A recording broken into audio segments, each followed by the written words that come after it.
Buenos días, qué alegría compartir en este sábado la lección divina, el ejercicio orante con la lectura del Evangelio de cada día.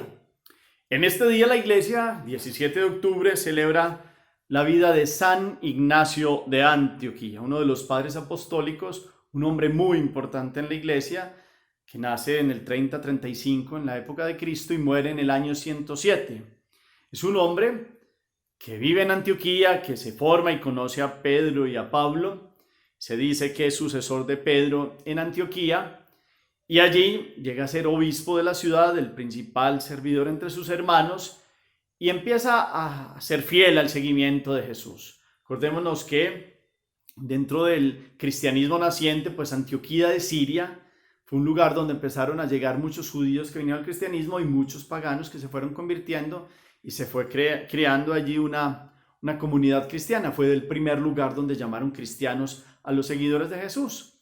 Se nos cuenta que Antioquía de Siria es una de las principales ciudades del Imperio Romano, Roma, Alejandría y Antioquía, y fueron lugares donde fueron llegando los cristianos. Aparece entonces un hombre fiel que por seguir a Jesús es llevado a Roma por el emperador Trajano, que en algún momento respetó a los cristianos, pero después, para darle gracias a sus dioses por una victoria que obtuvo, pues mandó a que todo el mundo adorara a los dioses falsos.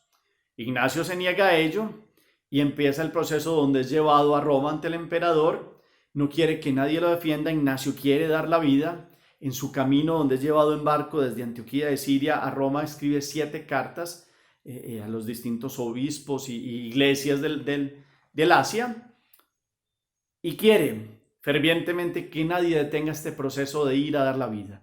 Quiere ser trigo molido en los dientes de los leones. De hecho, es llevado allí a una de estas celebraciones, de estas fiestas romanas, da la vida allí, muere por el Evangelio. Se dice que él fue uno de los primeros o el primero que llamó a la Iglesia Católica, Iglesia Universal, y habló de la importancia de la Eucaristía, de la Iglesia, del Papa y de la catolicidad. Es un hombre que da la vida, que es lleno de Dios. Hay un diálogo muy famoso que lo pueden leer en el martirio de él, como hablando ante el emperador le dice malvado porque se niega a adorar a los dioses del imperio, y él dice que no le diga malvado porque él es Teóforo. Teóforo es aquel que lleva a Cristo dentro de sí, a Dios dentro de sí.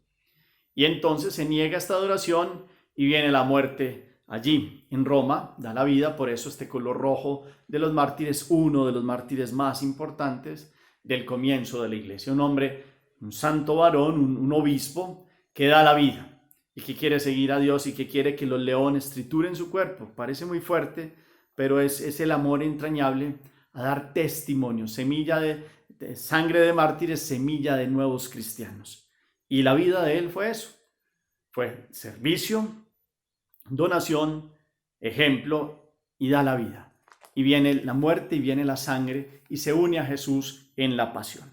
Vamos a escuchar hoy, en este sábado, se nos propone el Evangelio según San Lucas, capítulo 12, versículos del 8 al 12. Tomemos las Biblias, capítulo 12 de Lucas, versículos 8 al 12.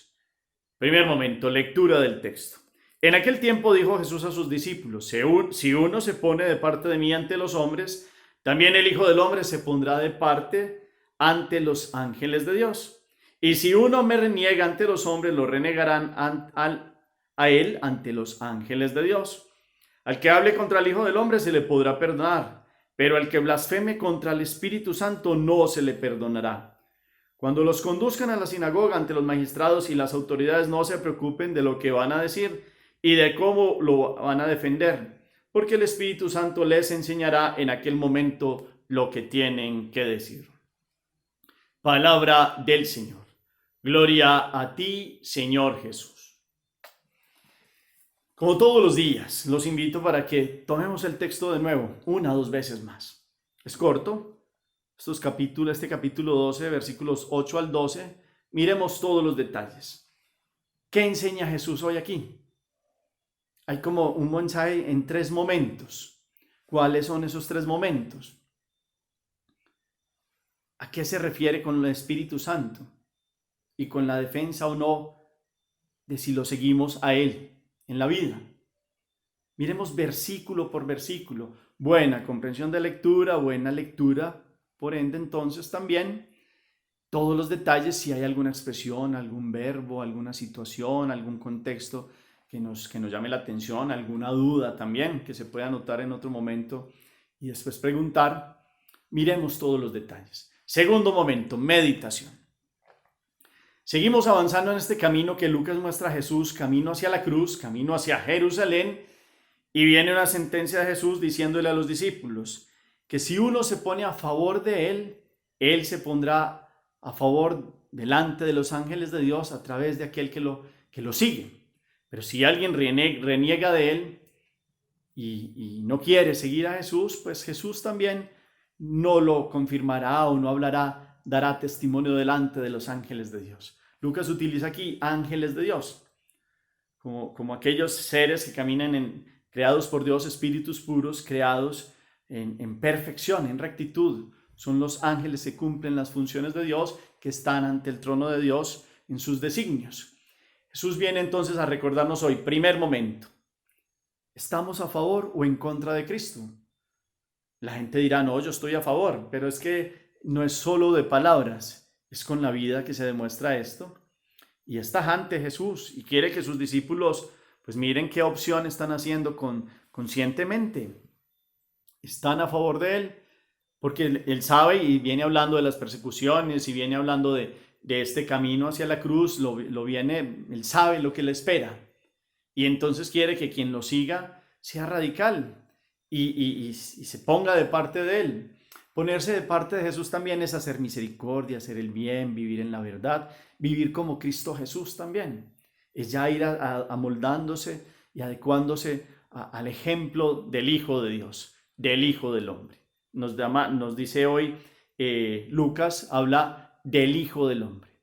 Porque en el segundo momento, aparte de esto de estar a favor o no y de dar testimonio a favor de Jesús o no, nos viene a hablar de el pecado del espíritu, es el segundo punto. Y nos dice claramente que alguien de pronto puede hablar contra el Hijo del Hombre, o sea, contra Jesús mismo, que toma esta denominación como él se hace llamar en su mesianismo, no el mesianismo al estilo del mundo, sino él toma la condición humana y viene a liberar integralmente al ser humano, que aparece en Daniel capítulo 7 y aparece ya en el Apocalipsis capítulo 1, versículos 13, como veían venir a uno como hijo de hombre. Y en toda esta imagen del Apocalipsis, del juicio y del trono de Dios, pues aparece él como el Hijo del Hombre. Y dice él, pues al que hable contra el Hijo del Hombre, pues se le perdonará.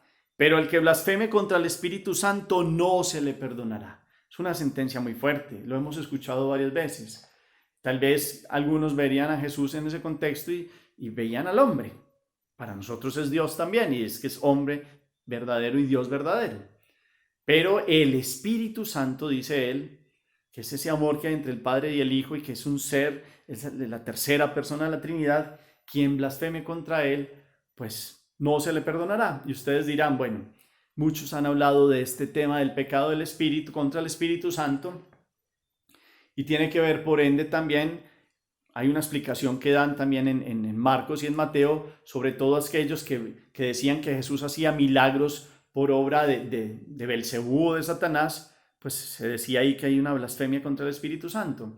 Pero también, si vamos a mirar en el fondo, es todo aquel que definitivamente, en libertad humana, conscientemente, no quiera aceptar a Jesús. Y no quiera aceptar no solo a Jesús, sino que no quiera aceptar que es templo del Espíritu. Lo hemos repetido o enfatizado durante este año muchas veces. Somos templos del Espíritu.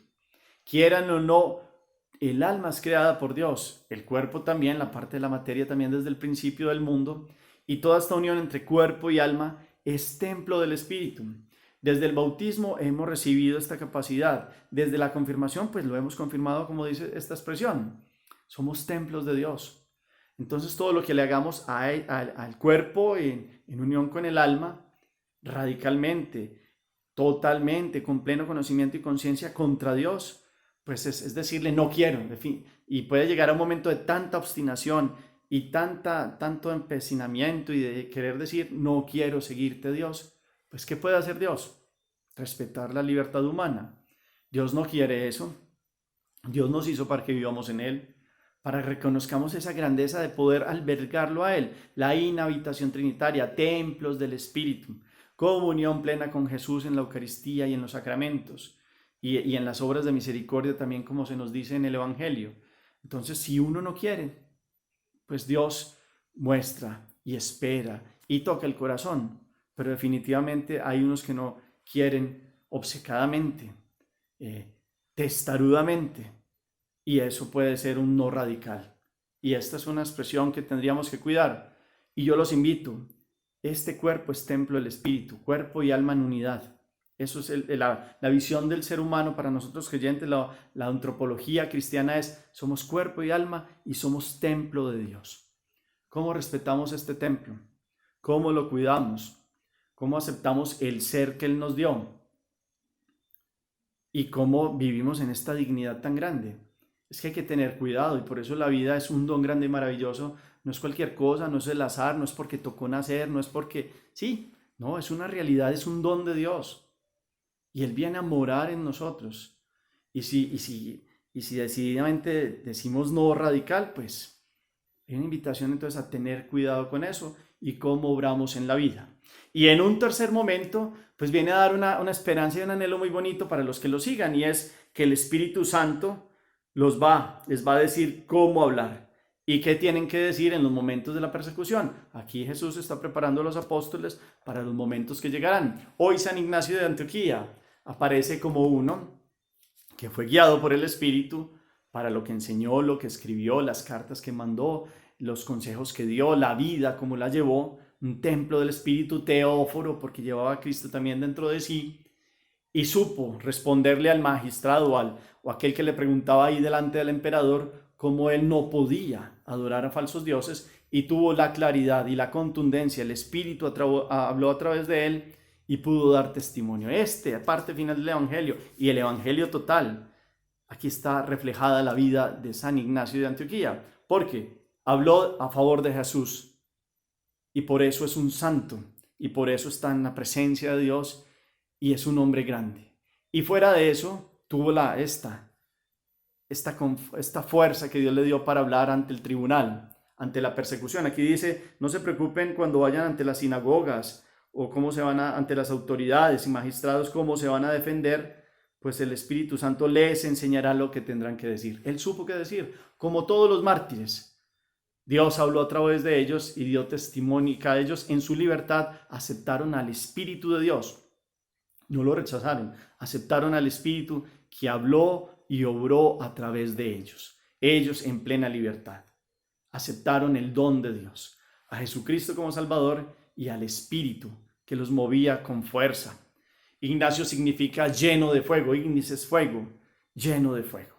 Qué bueno que hoy sintamos el fuego del Espíritu, que es una de las manifestaciones cuando hablamos del Espíritu Santo, como las llamaradas de fuego. El fuego lo que toca lo cambia radicalmente, no lo deja igual. Hoy, al igual que Ignacio, pues dejemos que esté donde el Espíritu nos dé la fuerza y la valentía. Si hay persecución, si hay burlas, si hay un montón de cosas en nuestro alrededor, tengamos la valentía de seguir dando testimonio de Jesús, estando a favor de Jesús, para que Él se declare delante de los ángeles, delante de Dios, delante por nosotros, y con la fuerza del Espíritu, y tengamos cuidado de no negar la presencia de Dios en nosotros con opciones radicales que nos puedan llegar a llevar a un no rotundo, no de Dios a nosotros, sino de nosotros a Dios, como lo que hablábamos ayer, autoexcluirnos del reino de Dios. Y blasfemar contra el Espíritu nos lleva a ello. Hagamos oración.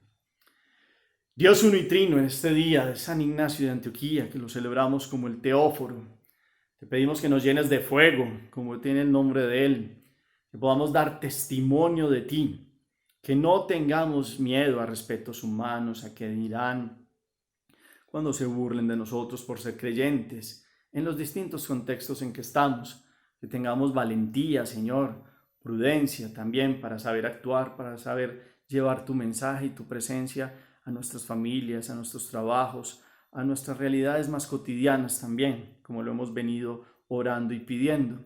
Enséñanos, Santo Espíritu, tu presencia en nosotros, que podamos ser dignos templos de ti, Ayúdanos a rechazar totalmente aquello que nos separa de ti, aquello que nos hace indignos de no ser templos tuyos. Jamás permita, Santo Espíritu, que nosotros te rechacemos eternamente. Esta unidad de cuerpo y alma que nos has dado, Dios, la ponemos para que sea morada tuya, Dios unitrino. Te alabamos, te bendecimos y te glorificamos. Y esta palabra, Señor, nos enseña hoy a darte gracias. Solo porque hemos recibido el Espíritu te podemos llamar Abba, Papito. Por eso damos gracias, por tu presencia en medio de nuestra vida. Enséñanos a ser teóforos como Ignacio, a llevarte dentro de nosotros, Dios uno y trino. Que podamos bendecirte, alabarte y glorificarte todos los días con nuestras acciones y que podamos dar testimonio de tu presencia en el mundo a través de nuestra vida, así sea. Cuarto momento, la acción. He sido teóforo de Dios, lo he llevado dentro de mí, o he sido consciente de que yo puedo llevar a Dios dentro de mí. Esa grandeza que hemos recibido en el bautismo, en la confirmación y en la vida sacramental, el Espíritu Santo, vida trinitaria dentro de nosotros. Y entonces, si eso es así, si he sido consciente, pues, ¿cómo he vivido? O si no he sido consciente, ¿cómo a través de esta palabra hoy podamos decir, es que si Dios vive dentro de mí, si llevo a Dios dentro de mí, ¿cómo tengo que actuar? ¿Y cómo tengo que vivir? Y la otra pregunta es, ¿doy testimonio a favor de Jesús, como la primera parte del Evangelio? ¿O me da pena? ¿O vivo del qué dirán? ¿O me da pereza? Y yo digo, no, Jesús me perdona y soy como los tibios que dice Apocalipsis 3, que una expresión fuerte de vomitar los tibios. Entonces miremos, salgamos de la negación, de la tibieza, y demos una opción radical de testimonio de Jesús y de la presencia del Espíritu en nuestra vida, de la salvación que Jesús ya nos dio.